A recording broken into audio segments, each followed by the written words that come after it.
2024 के चुनाव में हरियाणा की सत्ता पर काबिज रहने के लिए बड़ी प्लानिंग कर रही बीजेपी के लिए बाकी की 50 सीटें भी बड़ी चिंता का सबब बन गई हैं।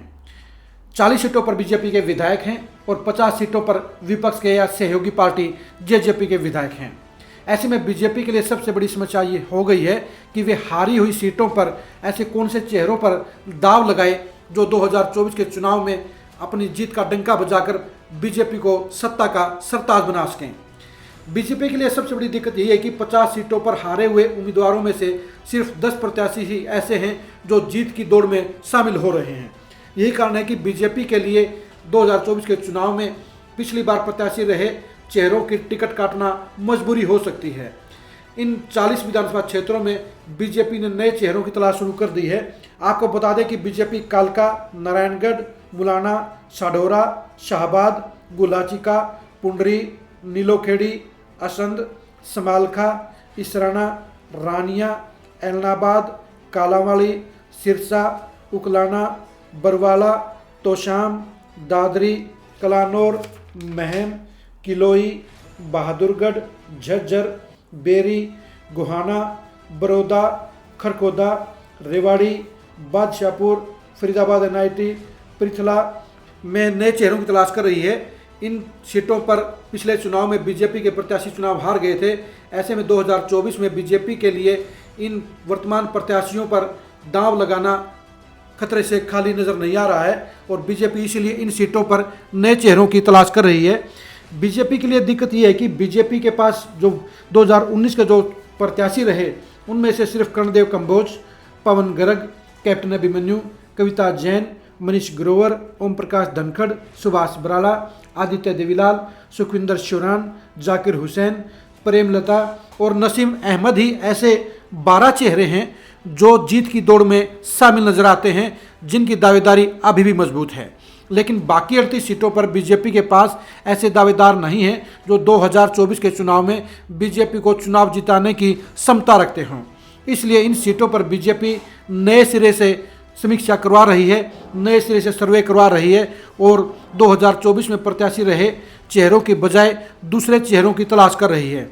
बीजेपी फ्रेश चेहरों पर दाव लगाकर 2024 में दोबारा सत्ता हासिल करना चाहती है और सत्ता की हैट्रिक लगाकर अपनी पोजीशन मजबूत करना चाहती है, अपना जनाधार मजबूत करना चाहती है। इस कड़ी में बीजेपी के लिए 50 सीटों का सवाल सबसे अहम हो गया है,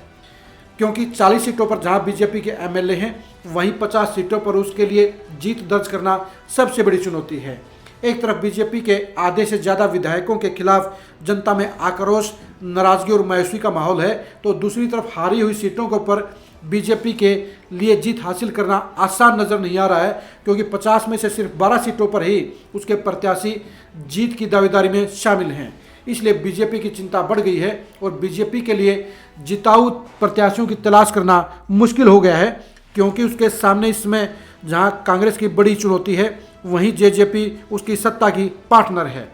बीजेपी को यह भी देखना होगा कि बीजेपी 2024 के चुनाव में जेजेपी के साथ गठबंधन में चुनाव लड़ेगी या नहीं लड़ेगी, क्योंकि 10 सीटों पर जेजेपी के विधायक हैं और ऐसे में अगर गठबंधन रहता है तो 10 सीटों पर बीजेपी को जेजेपी के लिए रास्ता देना होगा। ऐसे में बीजेपी के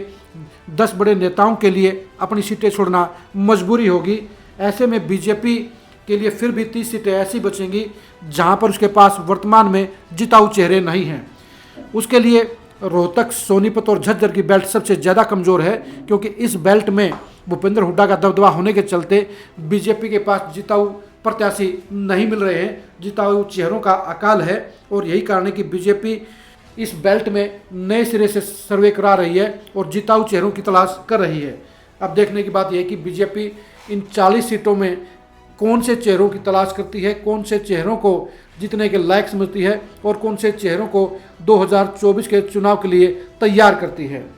बीजेपी के लिए 2024 का चुनाव आसान नहीं होगा, क्योंकि लगातार 2 बार से सत्ता में होने के चलते एंटी कैमेंसी फैक्टर बीजेपी को परेशान कर सकता है और इसी परेशानी को समझते हुए बीजेपी फ्रेश चेहरों पर दाव लगाने की सोच रही है, क्योंकि पुराने चेहरों के प्रति जहां जनता में नाराजगी है वहीं सत्ता विरोधी माहौल से बचने के लिए भी बीजेपी नए चेहरों की तलाश कर रही है। ऐसे में हारी हुई 50 सीटों में से 35 से 38 सीटों पर बीजेपी नए चेहरों पर दांव लगाने का फैसला ले सकती है। बीजेपी की हारी हुई सीटों के समीकरणों को लेकर आप लगातार खरी खरी न्यूज़ के साथ जुड़े रहिए। नमस्कार।